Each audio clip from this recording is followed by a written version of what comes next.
Hi everyone, ഞാൻ അബിദ റഷീദ്.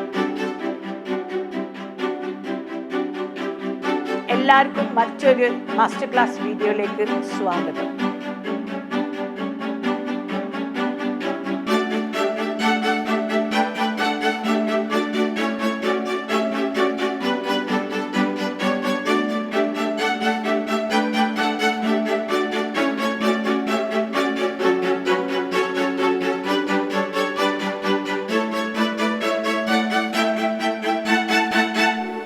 ഞാൻ ഉണ്ടാക്കാൻ പോകുന്നത് മലബാറി പാസ്ത. അതിൻ്റെ മലയാളത്തിലുള്ള പേര് കക്ക ഒറോട്ടി.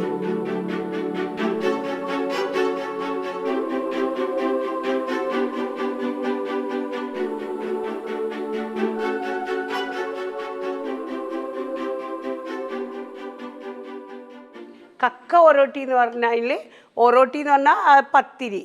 അതിൻ്റെ ഒരു സോസി ഗ്രേവിക്കാണ് കക്കെന്ന് പറയുന്നത്. ഈ ഗ്രേവിക്കാണ് ഈ ഒരു ഭാഷ കക്കത്തിലാക്കിയത്, മുട്ടക്കക്കത്തിൽ, അങ്ങനെ ഒരു വേർഡാണ് ഈ പർട്ടിക്കുലർ ഒരു കമ്മ്യൂണിറ്റി യൂസ് ചെയ്യുന്ന വേർഡ്. സാധാരണ ഒരു ക്രീമി ബേസായിട്ട് വൈറ്റ് സോസ് ഇട്ടിട്ടല്ലേ ഈ പാസ്ത വിത്ത് മൈദ ആണല്ലോ പാസ്ത ഉണ്ടാക്കുന്നത്. അതേ സ്ഥാനം നമ്മളിവിടെ ഉണ്ടാക്കുന്നത് അരിമാവിൻ്റെ ഒരു ജീരകവും തേങ്ങയൊക്കെ കൂട്ടിയിട്ട് മാവ് ചെറിയ ചെറിയ പാസ്ത മാതിരി പരത്തിയിട്ട് അതിനെ ഒരു കോക്കനട്ട് ഗ്രേവിയിൽ കുക്ക് ചെയ്തിട്ട് it's a meal by itself. ഇനി നമുക്കതെങ്ങനെയാണ് ഉണ്ടാക്കുന്നത് നോക്കാം. അപ്പോൾ ഇതിലേക്ക് വേണ്ട ഇൻഗ്രീഡിയൻസ് 2 ഘട്ടമായിട്ടാണ് ഉണ്ടാക്കേണ്ടത്. ഒന്ന്, ആദ്യം നമ്മൾ ആ ചിക്കൻ കറി റെഡിയാക്കുക. പിന്നെ വേറെ നമ്മൾ ചെറിയ പാസ്തയുടെ പോലെ ചെറിയ ചെറിയ പത്തിരി ഉണ്ടാക്കണം. അപ്പോൾ ആദ്യം നമുക്ക് ചിക്കൻ കറിയിലേക്ക് പോകേണ്ട കാര്യങ്ങൾ നോക്കാം. ഇത് വറുത്തരച്ചിട്ടും വയ്ക്കുക, സാധാരണ പച്ച തേങ്ങ അരച്ചിട്ടും വെക്കാം. അപ്പോൾ ഇന്ന് ഞാൻ ചെയ്യുന്നത് വറുത്തരച്ചിട്ടാണ്. ഇതിൻ്റെ ഒറിജിനൽ റെസിപ്പി വറുത്തരച്ചതാണ്. പച്ചത്തേങ്ങ അരച്ചാൽ ഇപ്പോൾ വറവിൻ്റെ ആ ഒരു സ്മെല്ലോ ഫ്ലേവറോ ഇഷ്ടമില്ലെങ്കിൽ നിങ്ങൾക്ക് പച്ച തേങ്ങ അരച്ച് ചെയ്യാം. അപ്പം തേങ്ങ ഒന്ന് വറുക്കാൻ വേണ്ടിയിട്ട് കുറച്ച് വെളിച്ചെണ്ണ അതിലേക്കിട്ട്, വെളിച്ചെണ്ണ ഒന്ന് ചൂടായി വരുമ്പോൾ നമുക്ക് അതിലേക്ക് ഒരു അര തേങ്ങ നല്ലോണം ചരുവിയത്. ഈ തേങ്ങയാണ് ഇതിൻ്റെ ഈ ഗ്രേവി ഉണ്ടാക്കുന്നത്, തേങ്ങനെ കൊണ്ടാണ്. ചില കറിയിൽ നമ്മൾ ഒണിയൻ ബേസ്ഡ് ഗ്രേവി ആയിരിക്കും, ചില കറിയിൽ തേങ്ങ ബേസ് ചെയ്തിട്ട് കറി ആയിരിക്കും. ഇത് ജീരകം, ഇതിലേക്ക് ഒരു നല്ല ഈ ജീരകത്തിനാണ് ഒരു ഫ്ലേവർ വരുന്നത്. ഒരു സ്പൂണ് ജീരകം, ഇത് പെരിഞ്ജീരകമാണ് കേട്ടോ. പെരിഞ്ജീരകവും വെളിച്ചെണ്ണയും തേങ്ങയും ഇതൊന്ന് നല്ലോണം ഒരു ഗോൾഡൻ കളറാവുന്ന വരെ. Coconut has different taste. Coconut മിൽക്കാക്കുക, കോക്കനട്ട് ഫ്രൈ ചെയ്യുക, കോക്കനട്ട് റോസ്റ്റ് ചെയ്യുക. അത് നന്നായി അടുപ്പിലിട്ടിട്ട് റോസ്റ്റ് ചെയ്തെടുക്കുക. അത് വേറെ തന്നെ ഒരു ഫ്ലേവറാണ്, കുറച്ചും കൂടി ഒരു സ്വീറ്റിഷ് ഫ്ലേവറാണ്. ഇവിടെ നമ്മൾ എണ്ണയിലിട്ട് ഇത് വറുത്തെടുക്കുമ്പോൾ ഒരു ഗോൾഡൻ കളറാകുമ്പോൾ അതിൻ്റെ ഫ്ലേവർ വ്യത്യാസമാണ്. റോ തേങ്ങ അരച്ചൊഴിക്കുമ്പോൾ അനദർ ഫ്ലേവർ, കോക്കനട്ട് മിൽക്ക് അരച്ചൊഴിക്കുമ്പോൾ അനദർ ഫ്ലേവർ. സോ ഈ സാധനങ്ങളൊക്കെ ഇതേ സാധനങ്ങൾ തന്നെയാണ്, തേങ്ങയും മുളകും മഞ്ഞളും ഒക്കെ. പക്ഷേ അതിനെ പല വിധത്തിലും നമ്മൾ മാനേജ് ചെയ്യാം. ഇപ്പോൾ ഇത് വറുത്ത് വരുമ്പോൾ അതിൻ്റെ ഫ്ലേവർ മാറി. ഇതേ സമയം തന്നെ നിങ്ങൾ ഇതേ ജീരകവും കൂട്ടി തേങ്ങ മിക്സിയിൽ അരച്ചെടുത്താലും മതി. തേങ്ങ വറുക്കുമ്പം അതും നല്ലോണം ശ്രദ്ധിക്കണം. കുറച്ച് തേങ്ങ അവിടെ ഇട്ട് കുറച്ച് തേങ്ങ ചുവപ്പ് കളറ്, കുറച്ച് തേങ്ങ വെള്ള കളറ്, അങ്ങനെ ആവരുത്. യൂണിഫോമിറ്റി ഓഫ് കളർ വേണം. നമ്മൾ ഉള്ളി പൊരിക്കുമ്പോൾ ബിരിയാണി ക്ലാസ്സിലെല്ലാം ഉള്ളി പൊരിക്കുന്ന സമയത്ത് നമ്മൾ ഉള്ളിക്ക് പല സ്റ്റേജസ് ഓഫ് ഫ്ലേവർ ഉണ്ട് എന്ന് പറഞ്ഞ മാതിരി ഈ തേങ്ങക്കും കരിഞ്ഞാൽ വേറൊരു തന്നെ ഫ്ലേവറാണ്. ഒരു ഗോൾഡൻ ബ്രൗൺ ടെക്സ്ചർ വരുമ്പോൾ വേറെ ഫ്ലേവറാണ്. അപ്പോൾ ഈ ഒരു തേങ്ങ ആദ്യത്തിൽ ആ വാട്ടർ കണ്ടൻറ്റ് ഉണ്ടാകുമ്പോൾ കുറച്ച് സമയം എടുക്കും അതൊന്ന് ബ്രൗണായി വരാൻ. വാട്ടർ കണ്ടൻറ്റ് പോയി കഴിഞ്ഞാൽ അത് പെട്ടെന്ന് കളറാവാൻ തുടങ്ങും.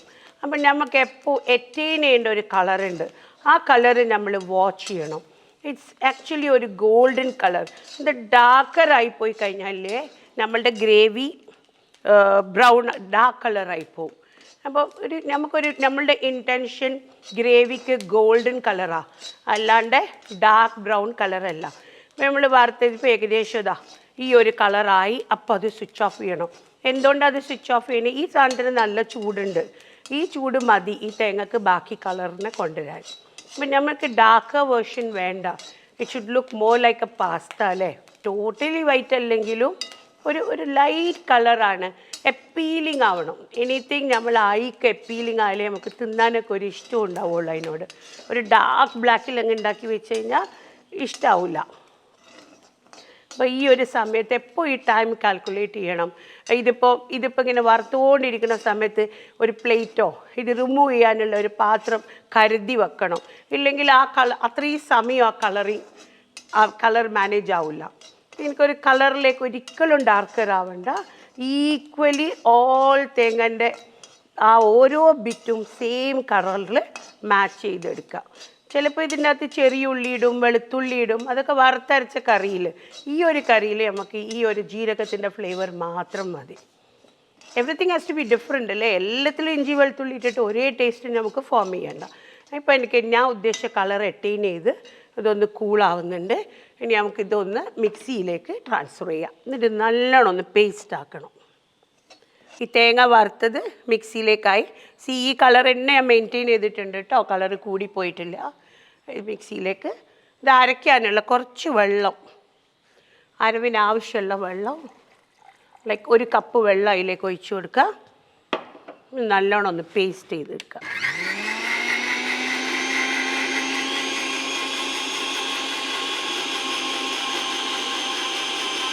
ഇനി നമുക്ക് ആ മീറ്റ് ഒന്ന് കുക്ക് ചെയ്യാം. ഓക്കെ, ഞാൻ ഇന്നെടുത്തത് ബീഫാണ്. ഈ ബീഫ് കുറച്ചും കൂടി ഫ്ലേവർ കൂടുതലായതുകൊണ്ടാണ് ബീഫിന് എപ്പോഴും it can be mutton, it can be chicken. ഒരു 1/2 കിലോ ചിക്കൻ ആകുമ്പോൾ നമുക്കൊരു എത്ര പേരുണ്ട് ഓരോരുത്തർക്കും ഓരോ പീസ് എന്നുള്ള കണക്ക്. ചിക്കൻ ആകുമ്പോൾ ചെറിയ കട്ടായിട്ടുണ്ടോ, ചില്ലി ചിക്കനിന് കട്ട് ചെയ്ത മാതിരി. ബീഫും ഞാൻ ചെറുതായിട്ടാണ് കട്ട് ചെയ്തത്. അപ്പം അതിലേക്കൊരു 1/2 കിലോ, 1/2 to 1/4 കിലോ വരെ ഇടാം സെയിം ഗ്രേവിയിൽ. ബീഫ് ഇട്ട് അതിലേക്ക് ബീഫ് കുക്കാവാൻ ആവശ്യത്തിന് കുറച്ച് വെള്ളം, അബൌട്ട് 2 കപ്സ്. പിന്നെ അതിലേക്ക് കുറച്ച് ഉപ്പ്, അത് കല്ലുപ്പോ പൊടിയുപ്പോ ഏതാണെന്ന് വെച്ചാൽ ആവശ്യത്തിനുള്ള ഉപ്പ്. കുറച്ച് എരിവ് ഇഷ്ടമാണെങ്കിൽ കുറച്ച് മുളക് പൊടി ഇടാം. പിന്നെ ഇതിന് സാധാരണ മല്ലി, മുളക്, മഞ്ഞൾ എല്ലാം വറുത്ത് ഉണ്ടാക്കി വെച്ച ഒരു AR ഫ്ലേവർ മസാല എന്ന് പറഞ്ഞിട്ടൊരു ഫ്ലേവർ മസാലയാണ് ഇത്. അഥവാ ഞങ്ങളുടേതായ AR ബ്രാൻഡിൻ്റെതുണ്ട്. അതില്ലെങ്കിൽ സാധാരണ ഇറച്ചി മസാല ഇല്ലേ, അത് ഇടാം. അത് എത്രത്തോളം സ്ട്രോങ് ആണെന്നുള്ളത് എനിക്കറിയില്ല. ഞങ്ങളുടെ എല്ലാവരുടെ വീടുകളിലും ഈ മലബാറി വീടുകളിൽ സാധാരണ ഉപയോഗിക്കുന്ന ഒരു മസാലയാണിത്. അപ്പോൾ ഞങ്ങളെ കറിക്കെല്ലാം ഈ മസാല തന്നെ ഉപയോഗിക്കുക. അത് കാരണമാണ് ഞാൻ ഈ മസാല തന്നെ പൊടിച്ചിട്ട് റെഡിയാക്കിയത്. എല്ലാവർക്കും ഈ കുക്കിംഗ് ഒന്ന് ഈസി ആവാൻ വേണ്ടിയിട്ട്. അബൌട്ട് 2 to 3 tablespoons, 2 tablespoons മതി. ഈ മസാല ഇട്ട് കുറച്ച് ഉപ്പും ഇട്ട് ഇതിൻ്റെ അകത്തേക്ക് നമ്മൾ ഈ അരച്ച് വെച്ച തേങ്ങ ഇല്ലേ അതും കൂടി ഇതിലേക്ക് ഒഴിക്കുക. ഇതിലതൊന്ന് നല്ലോണം ഒന്ന് മിക്സ് ചെയ്ത് ഇതിലിപ്പം മുളക് ആ പൊടിയിട്ട് വറുത്ത ഇറച്ചി മസാല ആണെങ്കിൽ ഇറച്ചി മസാല, പിന്നെ തേങ്ങ വറുത്തരച്ചത്, മുളക് പൊടി, മഞ്ഞൾപ്പൊടി ഓൾറെഡി ഈ മല്ലിപ്പൊടിയിലുണ്ട്, അതുകൊണ്ട് അതിൻ്റെ ആവശ്യമില്ല. ഇതൊന്ന് വേവുന്ന വരെ, ലൈക്ക് ചിക്കൻ ആണെങ്കിൽ ഒരു 2 വേവ്, മട്ടൺ ആണെങ്കിൽ 3 വിസിൽ, ബീഫ് ആണെങ്കിൽ 4 to 5 ഒന്ന് വേവട്ടെ. ഇനി നമുക്ക് ഇതിലേക്ക് ചെറിയ കുഞ്ഞി പത്തിരി ഉണ്ടാക്കണം. അതിലേക്ക് നമുക്ക് ഒരു 1/2 കപ്പ് തേങ്ങ, ചിരവി വെച്ച തേങ്ങ, അതിൻ്റെ അകത്തേക്ക് ഈ വേവിച്ച ചോറ് 1/2 കപ്പ്, ഇതിലേക്ക് 1 സ്പൂണ് പെരുംജീരകവും ഒരു 5-6 ചെറിയ ഉള്ളിയും. ഓക്കെ, ഇതൊന്ന് നമുക്ക് പേസ്റ്റായിട്ട് എടുക്കാം. നമ്മളിവിടെ ഉപയോഗിക്കുന്നത് സാധാരണ പത്തിരിപ്പൊടിയാണ്. സാധാരണ പത്തിരിപ്പൊടി എന്ന് പറയുമ്പോൾ ഇത് പച്ചരിയുടെ പൊടിയായിരിക്കും. അപ്പോൾ പച്ചരിയുടെ പൊടി എപ്പോഴും കുറച്ചും കൂടി സ്ട്രോങ് ആവും. അപ്പോൾ അത്ര സ്ട്രോങ്ങും വേണ്ട. ചോറ്റരീൻ്റെ പൊടിയാകുമ്പോൾ അത് ഭയങ്കര അലിഞ്ഞിട്ടും ആയിരിക്കും. അപ്പോൾ അത് കറക്റ്റ് ചെയ്യാൻ വേണ്ടിയിട്ടാണ് ഞാൻ ഇതിൽ കുറച്ച് ചോറിൻ്റെ വെന്ത ചോറ് കൂട്ടിയത്. അപ്പോൾ ഇതൊരു നല്ലോണം 1 കപ്പ് പൊടിയിലേക്ക് ഈ അരവും കൂടി മിക്സ് ചെയ്യാം. ഈ പൊടിയിലേക്ക് നമുക്ക് ഈ അരച്ച് വെച്ച തേങ്ങ, ഇതെല്ലാം കൂടി അരച്ച ജീരകം എല്ലാം കൂടി അരച്ചത് ഇതിലേക്ക് ഇട്ടിട്ട് ഈ പൊടിയിൽ ഇതൊന്ന് മിക്സ് ചെയ്ത്. ഇത് ആക്ച്വലി ഇതെല്ലാം അരിപ്പൊടിക്ക് ഫ്ലേവർ ചെയ്യാനുള്ള സാധനങ്ങളാണ് കേട്ടോ. ഇതൊന്ന് നല്ലോണം മിക്സ് ചെയ്തിട്ട് ഒരു ഡോ പോലെ ഫോം ചെയ്യാം.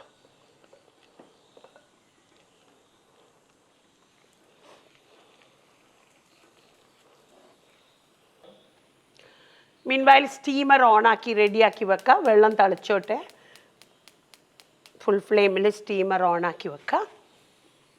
ഈ മാവ് ഒരു ഡോ പരുവത്തിലായി. ഇനി നമുക്കിത് ഒന്ന് നല്ലോണം റോൾ ചെയ്തെടുക്കാം. ഇപ്പോൾ 2 മിനിറ്റ് റെസ്റ്റ് ചെയ്താൽ മീൻവൈൽ നമുക്ക് ഈ സ്റ്റീമർ ഓൺ ചെയ്തിട്ടുണ്ട്. സ്റ്റീമർ ചൂടായിക്കോട്ടെ. ഇതിലേക്ക് നമുക്ക് ചെറിയ ചെറിയ ഡംപ്ലിങ്സ് ആയിട്ട് ഇടാം. ഇതിപ്പോൾ ഒരു 4 വിസിലായി. നമുക്കത് പൂട്ടി വെക്കാം. ഞാൻ അതിൻ്റെ ഉള്ളിൽ കിടന്നിട്ട് ആ മീറ്റ് ഒന്ന് കുക്കാവട്ടെ. മീൻവൈൽ സ്റ്റീമർ ഓൺ ആയിട്ടുണ്ട്. നമുക്കൊരു ബനാന ലീഫ് അതിൽ വെക്കാം. അതിൻ്റെതായ ഒരു ഫ്ലേവർ ആ ബനാന ലീഫിൻ്റെ കിട്ടും. എന്നിട്ട് ഇതെടുത്തിട്ട് കുറച്ച് ഒട്ടുന്നുണ്ടെങ്കിൽ കുറച്ച് എണ്ണ കയ്യിലാക്കാം. ചെറിയ ചെറിയ ഷേപ്പിൽ ഇത് ആദ്യം തന്നെ പരത്തി വെച്ചിട്ട് അതിലേക്ക് വെച്ചാലും മതി. ഇങ്ങനെ ചൂടുള്ളതിലേക്ക് ഇടണമെന്നുള്ള നിർബന്ധമില്ല. വേറെ തന്നെ ഉണ്ടാക്കി വെച്ചിട്ട് ഇങ്ങനെ വെച്ചാൽ മതി. ഒന്ന് ഗ്രീസ് ചെയ്യുക കൈ. എന്നിട്ട് ചെറിയ ബോളാക്കിയിട്ട് 2 വിരലിൻ്റെ ഇടയിലിട്ടിട്ട് ഇങ്ങനെ സ്ക്വീസ് ചെയ്തെടുക്കുക. എന്നിട്ട് അത് സ്റ്റീം ആവുമ്പോൾ ഒന്നിന് മുകളിൽ ഒന്ന് പരക്കൂല. ഇത് ആദ്യം തന്നെ ചെയ്തിട്ട് വേറൊരു പ്ലേറ്റിൽ വെച്ചിട്ട് പിന്നെ ഇതിലേക്ക് മാറ്റിയാൽ മതി. ഇതിപ്പോൾ ഞാൻ എളുപ്പത്തിന് വേണ്ടിയിട്ട് ഇങ്ങനെ ചെയ്യുന്നതാണ്. ഒരു ഇത്ര ക്വാണ്ടിറ്റിയിൽ ഉണ്ടാക്കുമ്പോൾ ഒരു 5 to 6 പീപ്പിൾ വരെ കഴിക്കാനുള്ള ക്വാണ്ടിറ്റി ഇതുണ്ടാവും. ഇതേമാതിരി ഡംപ്ലിങ്സ് ഉണ്ടാക്കി വെച്ചതിൻ്റെ ശേഷം അതൊന്ന് സ്റ്റീം ആവട്ടെ. സ്റ്റീം ആവാൻ വേണ്ടിയിട്ട് ഇതൊന്ന് അടച്ച് വെക്കാം. നല്ലോണം ഒന്ന് മുറുക്കി അടച്ച് വെക്കുക. ഒന്ന് സ്റ്റീം ആയിക്കോട്ടെ. ഈ സ്റ്റീം ആവുമ്പോൾ ഇതിൻ്റെ ഉള്ളിലുള്ള ചെറിയ ചെറിയ പത്തിരി കുക്കാവും. അത് കഴിഞ്ഞതിന് ശേഷം പുറത്തേക്ക് എടുത്ത് കൂൾ ചെയ്തിട്ട് നമുക്കിനി ബാക്ക് ടു കറിയിലേക്ക് പോവാം. അപ്പോൾ നമുക്ക് ഈ കുക്കറിലുള്ള മീറ്റ് റെഡിയായി. ഇത് സ്റ്റീം ആവട്ടെ. അപ്പോഴത്തേക്ക് ഇതിൻ്റെ കറി റെഡിയാക്കാം. ഓക്കെ, കുക്കർ ചെക്ക് ചെയ്യുക. ആവിയെല്ലാം പോയി. ഇതിൻ്റെ അകത്തുനിന്ന് മീറ്റ് കുക്കായോ എന്നുള്ളത് ഒന്ന് നോക്കുക. മീറ്റ് കുക്കായിട്ടുണ്ടെങ്കിൽ എന്നുള്ളതൊന്ന് ചെക്ക് ചെയ്ത് നോക്കുക. നല്ലോണം സോഫ്റ്റായിട്ട് കുക്കായിട്ടുണ്ട്. ഇനി നമുക്ക് ഇതൊന്ന് ടെമ്പർ ചെയ്യാം, ഒന്ന് ഫിനിഷ് ചെയ്യാം. ഓക്കെ, ഫിനിഷ് ചെയ്യാൻ നല്ല വട്ടമുള്ള എന്തെങ്കിലും ഒരു പാത്രം എടുത്തിട്ട് അതിലേക്ക് നമുക്ക് കുറച്ച് നെയ്യോ വെളിച്ചെണ്ണയോ ആവാം. അല്ലെങ്കിൽ ഇതിന് കുറച്ച് നെയ്യും കുറച്ച് വെളിച്ചെണ്ണയും തന്നെ ഉപയോഗിക്കാം. നമ്മളെപ്പോൾ ടെമ്പർ ചെയ്യുന്ന സമയത്തിൽ കൂടുതൽ മലബാറി ഡിഷസ് ടെമ്പർ ചെയ്യുമ്പം കടുകിനെക്കാട്ടും ജാസ്തി ഉപയോഗിക്കുക നെയ്യും ചെറിയ ഉള്ളിയുമാണ്. ഈ ഷാലറ്റ്സ് ഫ്രൈ ചെയ്ത് ഗോൾഡൻ ബ്രൗൺ ആയി വരുന്ന സമയത്തിലെ ഒരു ഫ്ലേവർ വേറെ തന്നെയാണ്. മസ്റ്റേർഡ് എണ്ണ ചൂടാക്കി മസ്റ്റേർഡ് ഇട്ട് ചുവന്നമുളക് ഇട്ട് കരിവേപ്പില ഇട്ട് അത് ഒന്ന് ടെമ്പർ ചെയ്യുന്നത് വേറെ ടേസ്റ്റാണ്.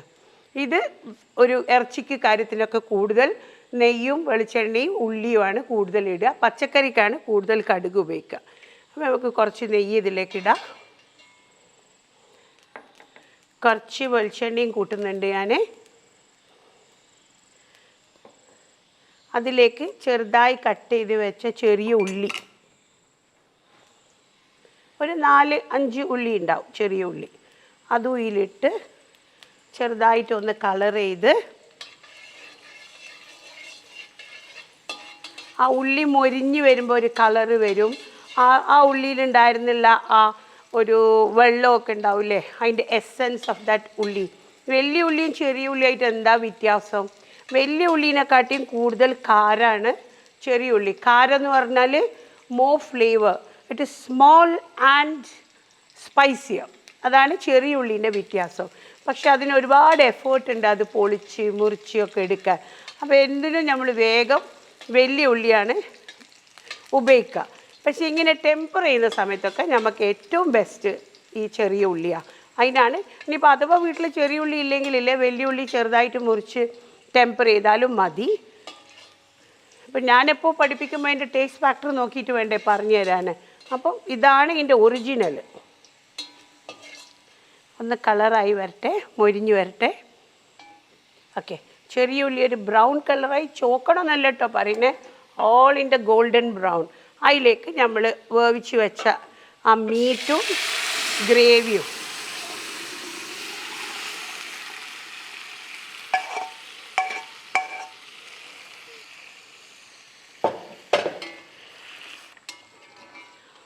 ഇതിപ്പോൾ ഇതൊരു കറിയായിട്ട് യൂസ് ചെയ്യുക. ഒന്നും കൂടി തിക്കനിങ് ചെയ്താൽ ഇത് നല്ലൊരു കറിയായി. സാധാരണ ഇതൊക്കെ വീടുകളിൽ എന്താ ചെയ്യാന്ന് വെച്ചാൽ തലേന്ന് രാത്രി പത്തിരിയൊക്കെ ബാക്കിയായിട്ടുണ്ടെങ്കിൽ, ഇറച്ചിക്കറിയും ബാക്കിയുണ്ടെങ്കിൽ അത് നല്ലോണം മുറിച്ചിട്ട് ഇതിലിട്ട് ഒന്ന് ഇങ്ങനെ ഒരു ഗ്രേവിയിലിട്ട് ഒന്ന് ഇതാക്കി കഴിഞ്ഞാൽ ഭയങ്കര ടേസ്റ്റാണ് പിറ്റേന്ന് രാവിലേക്ക്. അതിനാണ് നമ്മൾ ഈ കക്ക റൊട്ടീൻ്റെ ഒറിജിനൽ അങ്ങനെയാണ്. ബട്ട് കക്ക റൊട്ടി ആയിട്ട് ഉണ്ടാക്കുമ്പോഴാണ് ഇങ്ങനെ ചെയ്യുന്നത്. ഇനി നമുക്ക് ഈ സ്റ്റീമർ ഒന്ന് തുറന്ന് സ്റ്റീമറത്തെ സാധനം ഒന്ന് കൂൾ ചെയ്തിട്ട് ഇതിലേക്ക് ഇടണം. ഇതിപ്പോൾ റെഡി ആയിട്ടുണ്ട്. നമുക്ക് സ്റ്റീമർ ഒന്ന് ഓഫ് ചെയ്യാം. ഒരു 2 മിനിറ്റ് വെയിറ്റ് ചെയ്യുക സ്റ്റീം ഒന്ന് ഇതാവാൻ, അല്ലെങ്കിൽ ഭയങ്കര ചൂടായിരിക്കും, കൈയെല്ലാം പൊള്ളിപ്പോവും. ഇനി ഒന്ന് ചൂടാറിയതിൻ്റെ ശേഷം നമുക്കത് ഇതിലേക്ക് ഇടണം. ഇനി നമുക്കിതൊന്ന് ക്ലോസ് ചെയ്യാം. സ്റ്റീം താന്നോട്ടെ. അതിൻ്റെ ശേഷം തുറന്ന് ചൂടപ്പോൾ ശ്രദ്ധിക്കണം കേട്ടോ, നല്ല ചൂടുണ്ടാവും. ഇനി സ്റ്റീമറിന് നമുക്ക് ഇതൊന്ന്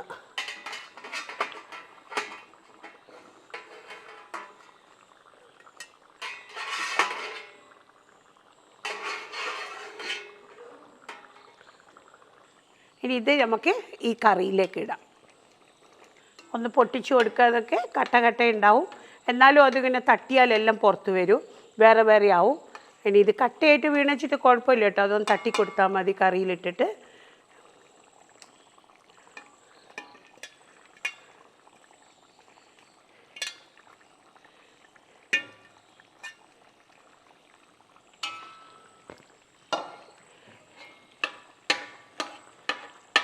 ഒന്ന് പൊട്ടിച്ചു കൊടുക്കുക, ഒട്ടി നിൽക്കുന്നതെല്ലാം. ഇത് ഈ ഗ്രേവി അതിപ്പോൾ ഇനിയിപ്പോൾ ഈ ഡംപ്ലിങ്സ് ഒക്കെ ഇല്ലേ, ഈ ചെറിയ പത്തിരി ഈ ഗ്രേവിയൊക്കെ അബ്സോർബ് ആവും, അതിലേക്ക് അങ്ങോട്ട് അബ്സോർബ് ആവും. അതിൻ്റെ മുന്നേ ഒന്ന് ഉപ്പൊക്കെ ഒന്ന് ചെക്ക് ചെയ്യുക.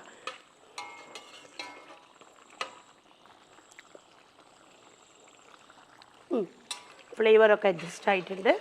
ആ ജീരകം ഇട്ടാണ് ഇതിൻ്റെ ടേസ്റ്റ് ക്രിയേറ്റ് ചെയ്യുന്നത്. അപ്പോൾ ഇതൊന്ന് പറ്റിക്കോട്ടെ. അപ്പോൾ ഇതിൻ്റെ ഗ്രേവിയെല്ലാം നല്ല തിക്കായി നല്ലോണം അത് ഈ ചെറിയ പത്തിരിയിലേക്ക് ഇതായിട്ടുണ്ട്. റോട്ടിയിലേക്ക് കക്കം നല്ലോണം പിടിച്ചിട്ടുണ്ട്. അപ്പോൾ കക്ക റോട്ടി റെഡിയായി. ഈ തിക്നെസ് ഇത് മതി. ഇത് സാധാരണ ഡിന്നറിന് ഉണ്ടാക്കും, അല്ലെങ്കിൽ എന്തെങ്കിലും ഗസ്റ്റൊക്കെ ഉണ്ടാകുമ്പം ഒരു one among the other dishes ആയിട്ടുണ്ടാവും.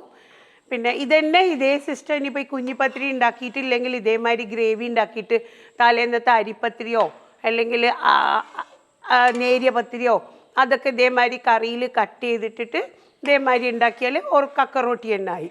അപ്പോൾ ഈ ഡിഷ് എല്ലാവർക്കും ഇഷ്ടമായെന്ന് തോന്നുന്നു. എല്ലാവരും ഒന്ന് ട്രൈ ചെയ്ത് നോക്കുക. അത്ര ഡിഫിക്കൾട്ടല്ല, അങ്ങനെ ചിന്തിക്കുമ്പോഴാണ് അത് ഡിഫിക്കൾട്ട്, ചെയ്ത് നോക്കുമ്പോൾ ഭയങ്കര ഈസിയാണ്.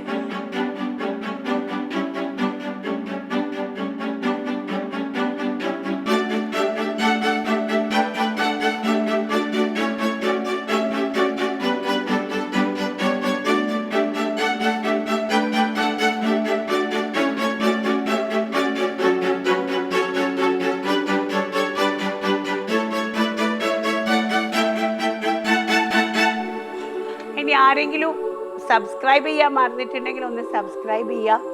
കുറേ വീഡിയോസ് ഉണ്ട്, ഒരുപാട് ഡിഷസ് ഉണ്ട് എൻ്റെ അടുത്ത്, ഇനിയും ബാക്കി നിങ്ങൾക്ക് പഠിപ്പിച്ചു തരാൻ.